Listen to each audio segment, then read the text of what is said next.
नमस्कार स्टूडेंट्स, मैं हूं प्रोफेसर शर्मा। चलिए आज एक बड़ा इंटरेस्टिंग पजल सॉल्व करते हैं। इमेजिन करिए एक कंपनी है जिसकी सेल्स तो रॉकेट की तरह ऊपर जा रही हैं, लेकिन प्रॉफिट वही का वही है। ऐसा क्यों? प्रॉब्लम कहाँ है? इस पजल को सॉल्व करने के लिए हम दो जबरदस्त फाइनेंशियल टूल्स सीखेंगे, ट्रेंड एनालिसिस और लेवरेज। ट्रस्ट मी, ये कॉन्सेप्ट्स आपके एग्जाम्स और करियर दोनों के लिए एकदम गेम चेंजर साबित होंगे। तो सीधा मुद्दे पे आते हैं। एक सिंपल सा सवाल है, क्या बढ़ती हुई सेल्स हमेशा एक अच्छी खबर होती है? सोचने वाली बात है ना?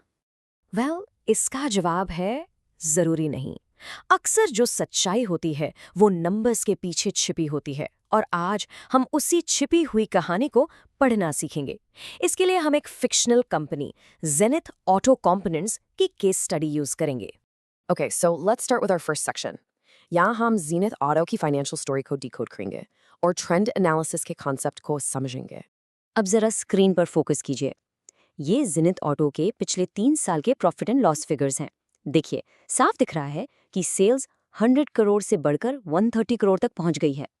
अब पहली नज़र में प्रीमा फेसी तो ये बहुत अच्छा लगता है, लेकिन जरा ग्रोस प्रॉफिट पर नजर डालिए। वो तीनों साल 40 करोड़ पर ही फ्लैट है। अजीब है ना? सेल्स बढ़ रही हैं पर प्रॉफिट नहीं। ये हो क्या रहा है? इस क्यों का जवाब हमें देगा हमारा पहला टूल, ट्रेंड एनालिसिस। तो ये ट्रेंड एनालिसिस है क्या? इसे आप टाइम सीरीज एनालिसिस भी कह सकते हैं। सिंपल शब्दों में ये एक फाइनेंशियल एक्सरे जैसा है। जैसे एक्सरे हड्डियों के अंदर की प्रॉब्लम दिखाता है, वैसे ही ट्रेंड एनालिसिस हमें एब्सोल्यूट नंबर्स के पीछे की असली डायरेक्शन और स्पीड बताता है। मैनेजमेंट के लिए ये एक सुपर इंपॉर्टेंट टूल है। इससे उन्हें पता चलता है कि कंपनी की फाइनेंशियल हेल्थ टाइम के साथ बेहतर हो रही है या बिगड़ रही है। और इसको करना बहुत आसान है। 3 सिंपल स्टेप्स हैं, और हाँ, एग्जाम कॉर्नर के लिए ये बहुत क्रूशल है। स्टेप 1, हम एक नॉर्मल बेस ईयर सिलेक्ट करते हैं। नॉर्मल मतलब ऐसा साल जिसमें कुछ अजीबोगरीब ना हुआ हो। स्टेप 2, उस बेस ईयर के सभी आइटम्स को हम 100 का वैल्यू दे देते हैं। बेसिकली हम सब कुछ 100 के स्केल पर ला रहे हैं। और स्टेप 3, बाकी सालों के लिए ट्रेंड परसेंटेज कैलकुलेट करते हैं using this simple formula, current year value divided by base year value multiplied by 100। Simple, right? Okay, so अब देखिए मैजिक। जब हमने उन एब्सोल्यूट फिगर्स को ट्रेंड परसेंटेजेस में कन्वर्ट किया तो असली कहानी सामने आ गई। यहाँ देखिए, 2025 में सेल्स का ट्रेंड 130 है, मतलब 30% का इंक्रीज हुआ है बेस ईयर से। Not bad.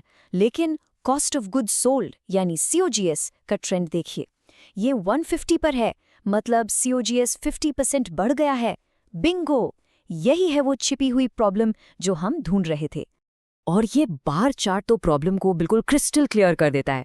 देखिए, सेल्स ग्रोथ का बार 130% पर है और कॉस्ट ग्रोथ का बार 150% पर। साफ दिख रहा है कि कॉस्ट की ग्रोथ सेल्स की ग्रोथ से कहीं ज्यादा तेजी से भाग रही है। ये जो गैप है इन दोनों के बीच, इसे हम कहते हैं डाइवर्जेंस, और ये एक बहुत बड़ा रेड फ्लैग है, एक वार्निंग साइन। अगर इस पर ध्यान नहीं दिया गया तो कंपनी बहुत जल्दी लॉस में चली जाएगी। आप एग्जाम्स में टॉप मार्क्स लाने के लिए एक प्रो टिप, सिर्फ एनालिसिस करना काफ़ी नहीं है, उसके लिमिटेशंस भी लिखने होते हैं। तो ट्रेंड एनालिसिस की कुछ लिमिटेशंस हैं। पहला, द इन्फ्लेशन इल्यूजन। सेल्स शायद असली में नहीं, सिर्फ महंगाई की वजह से बढ़ रही हो। ये टूल इसे पकड़ नहीं पाता। दूसरा, इनकंसिस्टेंट अकाउंटिंग पॉलिसीज। अगर कंपनी ने बीच में अकाउंटिंग के रूल्स बदल दिए तो एप्पल टू एप्पल कंपैरिजन टूट जाता है। और तीसरा, बेस ईयर बायस। अगर आपने गलती से कोई खराब या अबनॉर्मली अच्छा साल बेस ईयर ले लिया तो आपकी पूरी एनालिसिस गलत डायरेक्शन में चली जाएगी।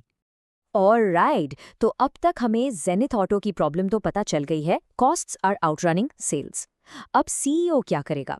वो एक बहुत ही बोल्ड डिसीजन लेता है, और उनका ये डिसीजन हमें इंट्रोड्यूस करवाता है हमारे अगले और बहुत ही फैसिनेटिंग कॉन्सेप्ट से, द पावर ऑफ लेवरेज।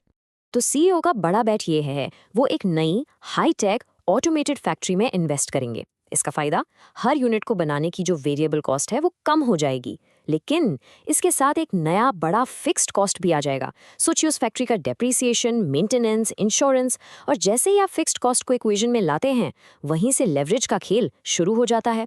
तो ये लेवरेज है क्या? फिनेंस की दुनिया में लेवरेज का मतलब है फिक्स्ड कॉस्ट्स को यूज करके शेयर होल्डर्स के रिटर्न्स को मैग्नीफाई करना, यानी एक छोटी सी चेंज से बड़ा रिजल्ट पाना। लेकिन एक बात हमेशा याद रखिएगा, लेवरेज एक दोधारी तलवार है। अ डबल एज्ड स्वॉर्ड। जब चीज़ें अच्छी होती हैं ये प्रॉफिट्स को स्काई रॉकेट कर देता है, लेकिन जब चीज़ें खराब होती हैं ये लॉसेस को भी उतनी ही तेज़ी से बढ़ाता है। ओके, अब लेवरेज को अच्छे से समझने के लिए हमें इनकम स्टेटमेंट को एक स्पेशल फॉर्मेट में देखना पड़ता है। ये फॉर्मेट एग्जाम के लिए एक्सट्रीमली इंपॉर्टेंट है, सो प्लीज़ पे अटेंशन। हम शुरू करते हैं सेल से। उसमें से हम माइनस करते हैं वेरिएबल कॉस्ट्स। जो बचता है उसे हम कहते हैं कंट्रीब्यूशन। फिर इस कंट्रीब्यूशन से हम माइनस करते हैं फिक्स्ड कॉस्ट्स और हमें मिलता है EBIT, यानी earnings before interest and tax. ये हमारा ऑपरेटिंग प्रॉफिट है। इसके बाद इंटरेस्ट माइनस करने पर EBT आता है। इस फॉर्मेट को दिमाग में बिठा लीजिए। So the CEO has taken the risk of increasing fixed costs. But the big question is, ये risk कितना बड़ा है? How do we measure it? इसको measure करने के लिए फाइनेंस में हमारे पास 3 levers हैं। ये तीनों levers हमें risk और उसके magnification effect की पूरी कहानी बताते हैं। Let's dive in.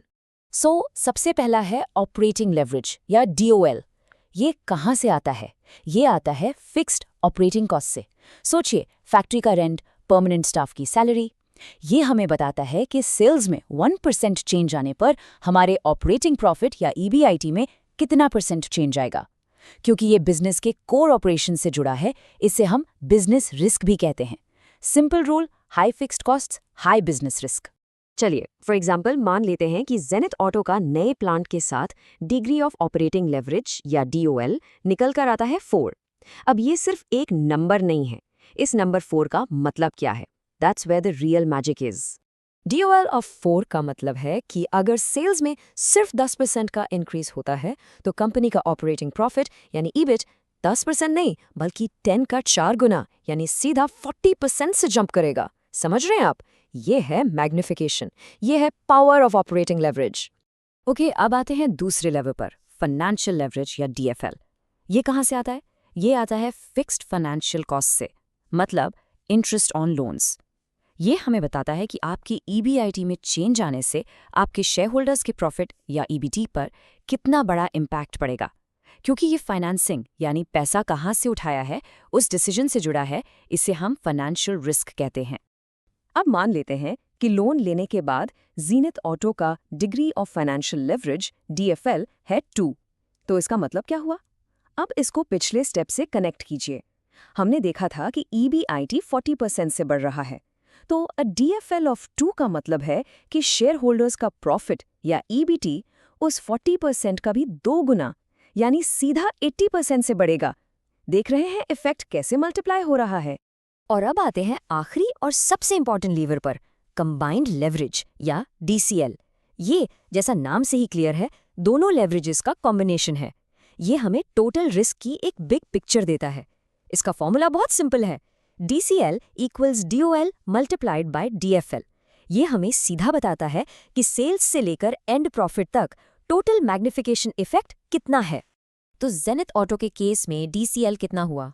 4 DOL multiplied by 2 DFL is equal to 8। अब इसकी इंटरप्रिटेशन सुनिए, दिस इज अमेजिंग।